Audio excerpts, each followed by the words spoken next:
Hi, this is Matt. I'm founder of Work in Fintech. And I'm joined today by Craig Butterworth, who is Global Head of Sales and Account Management at Symphony, one massive unicorn fintech, which we'll learn more about. And today he's going to be interviewed by Daniel Taiwo, who has just graduated with a Master's in Finance at Lancaster University. So Daniel, I hand over to you. Hi, Craig. Thank you for joining us. Can you please tell our listeners how you broke into the financial world? Absolutely. And first of all, thank you very much for having me. So the first thing I'd highlight is that actually I had no family history, either in finance or tech for that matter. My interest really started when I was studying for my economics A-level. I was fortunate enough to have a couple of really, truly fantastic teachers who brought the subject to life. One of them had actually worked in the city himself prior to becoming a teacher. He always used to talk about it as his retirement job in inverted commas.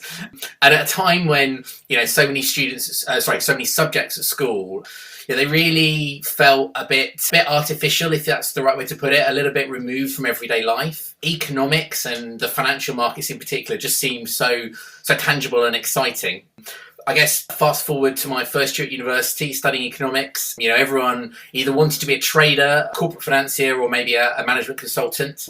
I was really fortunate enough to have made a few friends in the first year of my course who definitely had their heads screwed on. And so during the second year, when most other people were getting up to all kinds of mischief every evening with their finals over a year away, I really spent a term going to endless milk round presentations, trying to work out what I wanted to do when I graduated. And at this time, obviously I was only a second year student, but luckily many firms, and banks in particular, had started to run summer internships, which were open to penultimate year students.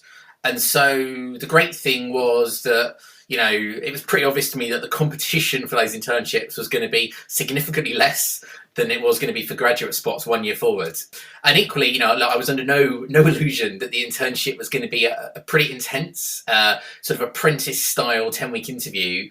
But it was also pretty clear that those who were successful would come back onto campus for their third year with a job offer, in their back pocket, maybe a sign-on bonus as well. So I really set myself on a mission of trying to secure the best possible internship I could. And I was pretty non-discriminate, to be honest. I applied for lots of internships with the obvious investment banks, some of the big four consultancy firms as well. And I was fortunate to be offered a few, and then ultimately picked Goldman Sachs, I guess, because apart from arguably being, the most prestigious name in investment banking, critically also it was a rotational sort of speed date style program. So, for me, having no family background in the space, really not knowing what I didn't know, it was a fantastic opportunity to really quickly immerse myself in that space and get to learn where my interest really lay. And in practice, when I started it, that kind of meant 40 or so 1.5 hour rotations around pretty much every single trading, sales, research and structuring desk within the Goldman Sachs fixed income, currencies and commodities division. So FIC with 2 C's, if you see what I mean. And it's fair to say that in the process, I was pretty quickly able to gauge, the roles, the asset classes and the people where I could see a pretty good fit. So for me, the kind of thought process was that I had 2 parents who both had their own PR businesses. I knew I loved, connecting with people, telling a story, getting other people excited about new ideas. But at the same time, I really loved economics too. So a fixed income sales role was really the perfect job for me. It blended the best bits of both worlds. And ultimately, I was fortunate enough to secure an offer on what was at that time called the UK fund sales desk.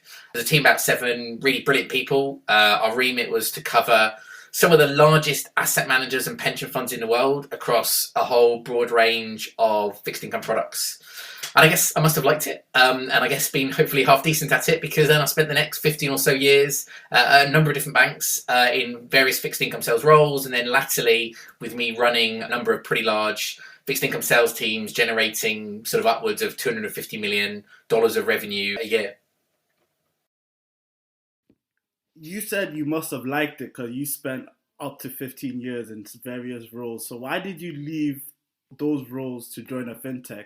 Because the fintech industry is not as old as the banking industry. So why did you leave a stable industry to a relative unknown? It's a very good question. One you should probably ask my wife as well. No, I'm joking. The funny thing is, in actual fact, my transition to fintech started actually a little bit earlier than that, funnily enough. So, really, ever since I was a grad at Goldman, I'd always enjoyed getting involved in tech projects to, I guess, build tooling that made inefficient processes better, faster, more automated, and with less scope for error. And obviously, this was at the time a kind of unofficial bolt-on to my sort of official day-to-day responsibilities. And obviously also at a time when, as you touch on, tech was nowhere near as fashionable as it is today, and the concept of fintech didn't really exist. So then fast forward about 15 years or so to the COO role I was doing at Nomura, another large global investment bank. And it really highlighted to me just how digital transformation had a key role to play in bringing the industry back to sustainable profitability. Not that it was a magical silver bullet. I think a lot of people think that it is, and it's not. But that it could be used as a key tool, and by effectively breaking down silos of data, people, and process, you could re-engineer processes with this data-first mindset to vastly improve the service we were giving to our customers, but at the same time making the business more profitable and less operationally risky. So sort of having had that aha moment, when I was at Nomura, I pitched the idea of a digital client ecosystem program to senior management. And sure enough, they liked the idea, they backed me, and then I went on to launch and ultimately run that team globally with a remit to drive front to back digital transformation throughout Nomura's global markets division. And that's the role I did for my last 2.5 years or so there, prior to joining Symphony. And the great thing about that role was it was an opportunity to work with so many interesting technology and fintech vendors, from really huge big tech companies right the way through to tiny startups and everything in between. And my team's mission was to be able to identify that right mix of best in breed tools and then to bring them cohesively together, really while staying laser focused on that mission of improving client experience and improving the internal efficiency of the firm. So to be honest, I absolutely loved the role, but as I spent more and more time with so many fintechs, I actually started to become almost a little bit envious of just how entrepreneurial and agile they could be. Clearly at the complete opposite end of the spectrum compared to being at a heavily regulated bank. And so, to cut to the punchline, I guess, when I had the opportunity to jump to this side of the fence, it was just something I couldn't refuse. You mentioned the word fintechs a lot, and one thing we're trying to do within this podcast is to get people to understand what that word means. So as somebody who works within fintech unicorn, can you please explain to our listeners what your definition of fintech is? It's a great question, and I think one that you could probably ask about 3 different people and get 4 different answers to be honest. For me, at a high level, I think of fintech as being almost like a new market which integrates finance and technology. So it's a hybrid of traditional finance processes, but where they've been fundamentally re-engineered through the application of new technology. So, predominantly the cloud and APIs. And clearly, it's an absolutely huge space. There's so many subcategories: collab tech, red tech, insure tech, wealth tech, blockchain, neobanking, digital identity. I could go on and on and on. But actually, when you step back, I think there's an interesting debate to be had here about whether it's fintech or tech fin. And in fact, I'd probably argue it's both.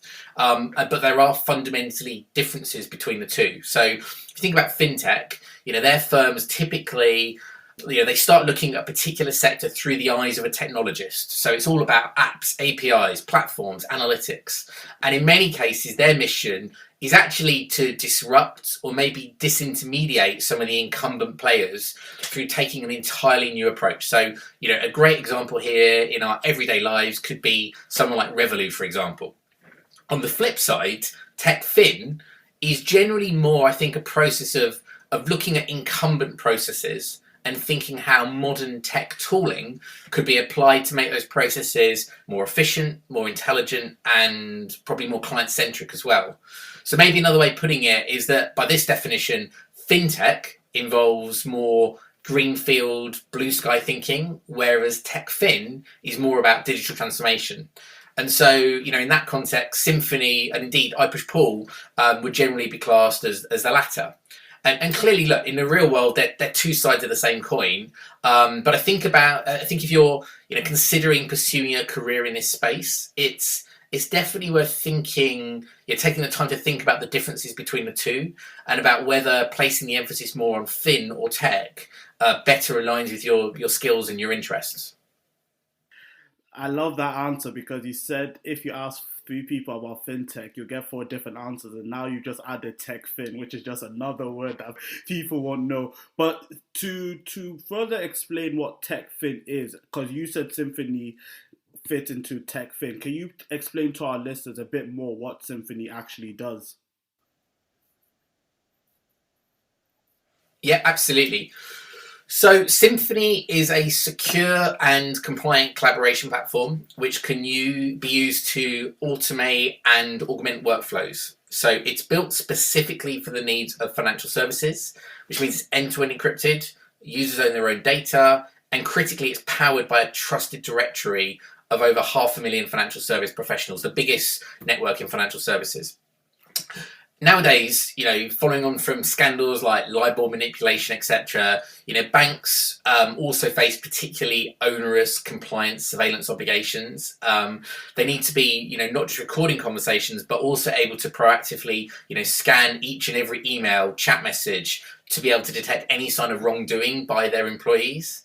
And it's those rules that mean, mobile phones are typically banned from a trading floor, and also that chat tools that we're very familiar with in our everyday lives, like WhatsApp, for example, which are actually prohibited in a bank environment.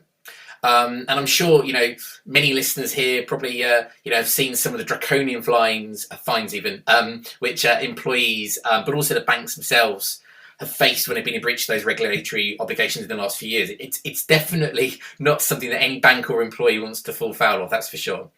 And so Symphony is unique in that it was founded about 7 years ago by a consortium of banks who all saw the need for a secure, compliant collaboration platform that was built for the specific needs of financial services right out of the box. So yes, there are lots of good generic collaboration tools out there nowadays, Microsoft Teams, Slack, Zoom, etc. But the needs of a financial services firm are fundamentally much more nuanced, much more complex than maybe a fashion designer or a retail business, for example, right? And so what's good for one doesn't necessarily work for another, and that's where we come in. So just as important, though, in terms of Symphony relevance, is the fact that customers own their own data. They can leverage open APIs to automate repetitive tasks via bots, maybe use those bots to bridge connectivity to broader IT infrastructure, whether that be legacy systems or other new fintech vendors. So really in this way, customers are able to use the Symphony platform to act as a externally enabled, extensible communications backbone at the core of their broader digital transformation strategy. To give you some sense, we now have over 500 market participant companies in our network, made up of 8 of the largest investment managers, all 10 of the largest investment banks, and many, many other sort of market intermediaries and fintechs as well, who all use Symphony to drive their business. That equates to over 500,000 users and 1.8 billion messages being sent on the platform. And so I guess the punchline is that having established those sort of foundations, now our focus is to leverage the combination of our secure platform and the network to create deeper, more granular sort of micro market solutions that push us deeper into the financial services ecosystem. You mentioned about your clients. You said you have the top 7 investment management, the top 10 investment banks. What is it about Symphony? Like, it's as if you guys have the Midas touch, because that is a very impressive clientele. So what is it about Symphony that has attracted all of these clients? Yeah, I think it's that common need at an industry level, right? I think you look at how much inefficiency is there within the current processes, manual processes that are held together with sticky tape, super glue, a lot of email, which is just fundamentally inefficient. And so that I think as I say, you go back 7 years ago, and there were a number of banks who all saw there was a pressing need at the right time. And obviously, no one had a crystal ball to know that COVID was going to be around the corner. But if we hadn't been there for our customers and in the doors already, I think they would have had a much tougher time adapting to the strange situation we found ourselves in a year or so back.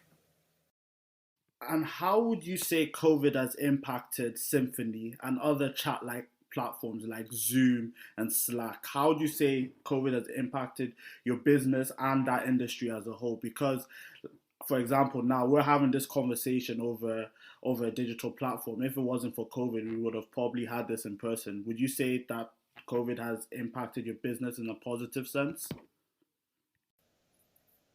Hugely, right? So if I think back to March 2020, when it became clear that the COVID situation was pretty scary, it was about to get worse, and to be honest, we were being inundated with customers saying help, please help us. And the driver of that urgent call for help was that for most of our customers, their business continuity plans had historically been designed to deal with a scenario where there was maybe a fire in the building or a power outage, perhaps worst case, a bomb going off in the city. And obviously they're all major events, of course, but ones where you could have switched to a disaster recovery site and it would have largely mitigated. And so clearly the context we find ourselves in now is it's a whole fresh challenge. How do you keep your workforce connected, productive, secure and compliant when they're all locked down for months with no clear end in sight? And so in Symphony, we had the solution, but we needed to make it easier for our customers to sort of roll it out to their employees in double quick time. So, outside of the normal budget cycle process as well. So what we actually put in place was actually a special initiative to give existing customers the ability to deploy Symphony to many other users as they like for free until the end of June 2020. And, at that point, they could either start paying for those users or they could remove them without incurring any extra costs. So it's fair to say that the uptake we got was pretty incredible, no surprises. To give you some statistics that just really illustrate that, I mean, our daily active user base increased by over 40% in just a few months. Users were sending typically 12 times more messages in Q1 of 2020 than they were in Q1 2019. Usage of our mobile app went up 250%. So I think you get the idea. And I think there are really sort of two takeaways really for fintechs or tech fins, maybe I should say, like Symphony, who are sort of playing in this space. I think the first is that there's been more digital transformation in the past 12 months than in the past 12 years. Of that, there's no doubt. Whether that be down to sort of, long-held biases against sort of working from home that have been effectively disproved by necessity, or through the fact that lockdown has really exposed a bunch of manual processes where firms have sort of previously band-aided them via sort of offshoring to low-cost locations. And, the pace of change and transformation has just really been incredible. It's been super exciting to be at a firm that's really been sort of leading the charge and helping support people in that environment. The second takeaway, I think, is it's been a wake-up call for banks and asset managers, etc., to have a really coherent omni-channel strategy. So it's a trend which is kind of was already sort of firmly entrenched in our personal lives outside of financial services, but I think financial services are a little bit slow to wake up to, particularly kind of investment banking financial services. And really at its core, that's about end customers being able to frictionlessly switch between different communication channels as it suits them. And obviously in the case, as we touched on a minute ago, in the case of a heavily regulated industry like financial services, the challenge is enabling that desired seamless customer experience, but at the same time maintaining obviously the strictest levels of compliance and security. So really the mission is to be able to take communication which historically would have been thought of as siloed or non-compliant, like WhatsApp or WeChat, for example, to my earlier comments, but then to be able to funnel it into a more comprehensive platform which addresses those shortcomings and at the same time meshes them into a broader workflow digitalization strategy. And obviously, look, my lens is skewed given I work at Symphony, but that's where our Symphony Connect product, which pulls all those different channels of WhatsApp, WeChat, SMS message soon, all into one compliant environment and routes them through Symphony. And so that's been a huge area of focus for us and for our customers in the last year. And I think, big picture though, it all reflects a change in mindset at an industry level, a resetting of the kind of industry muscle memory. And I think now people have seen the benefits of this approach. I think it's here to stay.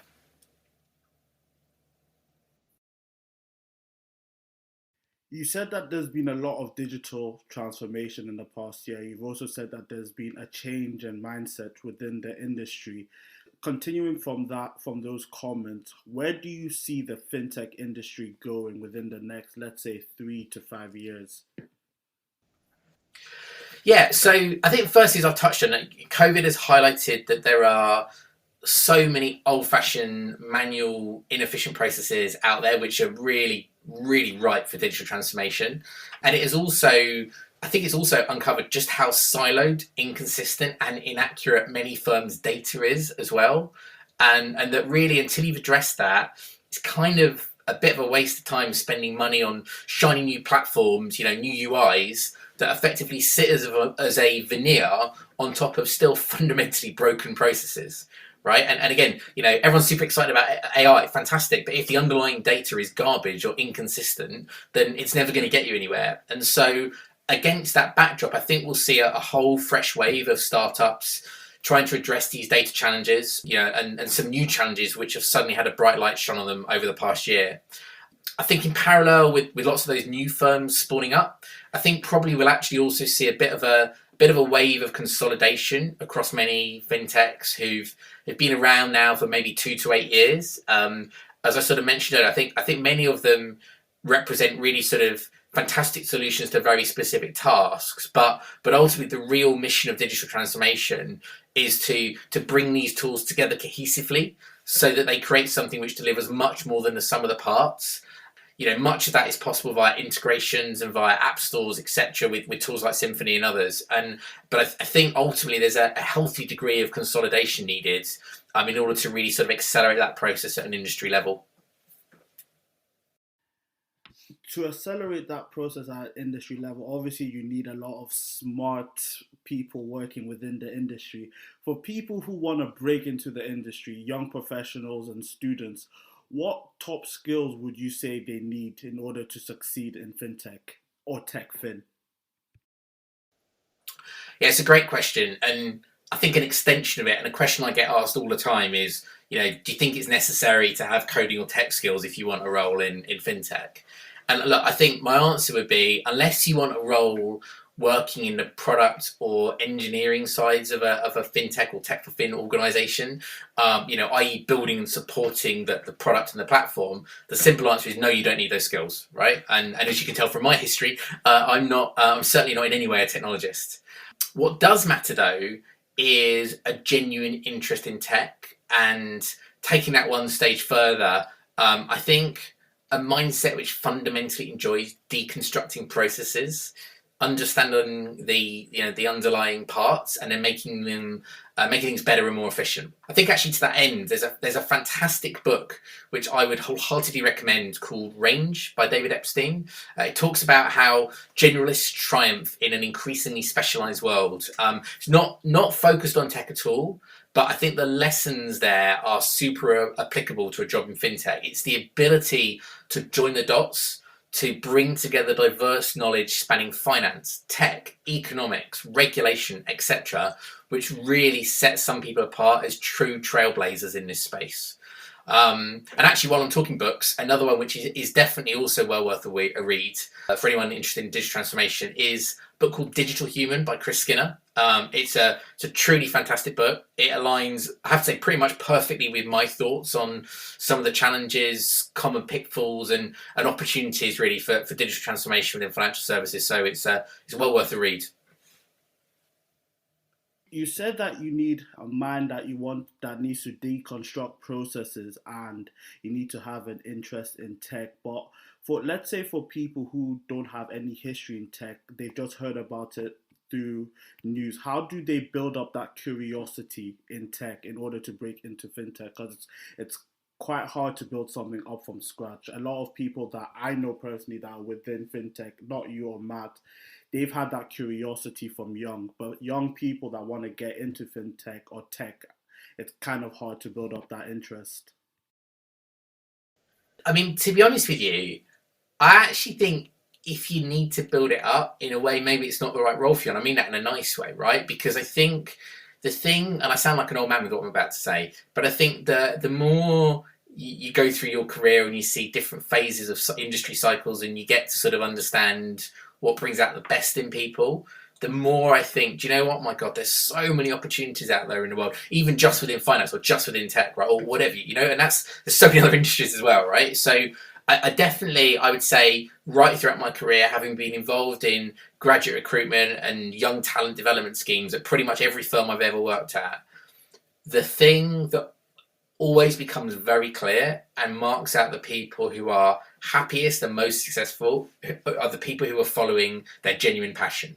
And I think there are a lot of people who come into, either finance, maybe tech as well, but certainly I've seen it in finance, where they think, oh, I really want to be a trader, or I want to be a banker, or whatever it may be.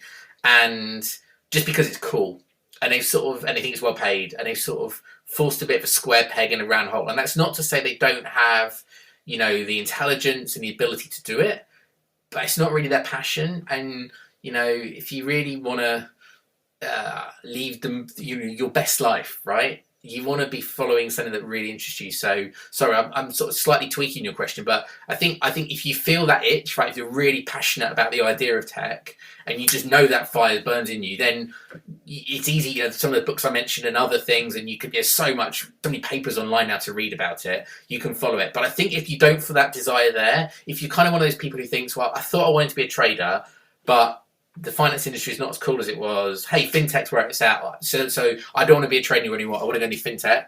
Then maybe just take a minute to think about it. And because if you want to be a trader, go be a trader, right? And I guess it's really about being honest with yourself, really, about where your true passions lie. Now that you've worked at two sides of the fence, finance, the banking industry, and fintech, if you were to go back to 21-year-old Craig, with what you said, following your passion, would you do your career all over again, or do you think you'd work in fintech right from the beginning? It's a great question. It's something actually I've started to think about a bit with children getting older and things. Not that old yet, but you start to think about what advice you'd give to them. So look, the first thing I'd say is that in my career, I've been hugely fortunate to work with some incredible people. I've had some amazing opportunities. I feel like I've learned so much. When I started at Goldman Sachs as an intern back in 2000, I couldn't have imagined some of the opportunities I've given, or indeed things like the geopolitical events, which I kind of had a ringside seat for on the trading floor, right? So I guess that's a long way of saying, if I had a time machine, I wouldn't change a thing. That's the honest truth.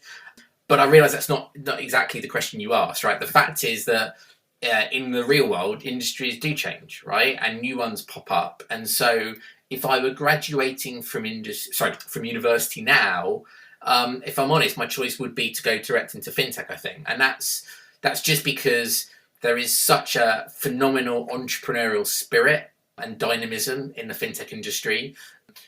There's just so many opportunities ahead. I think decades of opportunity, or decades of growth probably ahead of it in various forms. Don't get me wrong, but you want to be going into a space that's ripe for disruption. I think when you're at an early stage in your career, so I don't think I'd be able to resist that.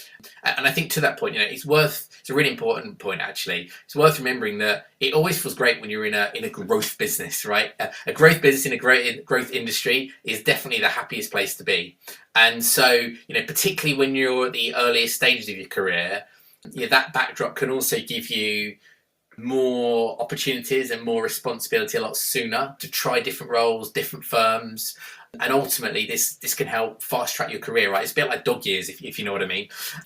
The last thing I'd say as well, and back to a comment from a minute ago, fintech is just such a huge space. And so I think in that sense, if you go to work for a fintech or tech for fin firm, however you want to call it, you're fundamentally building a skill set and experience that can be used in so many different spheres. So I think when you're starting off your career, that optionality is pretty priceless, because you never know where your interests, your passions may ultimately take you. Great, thanks a lot, Craig.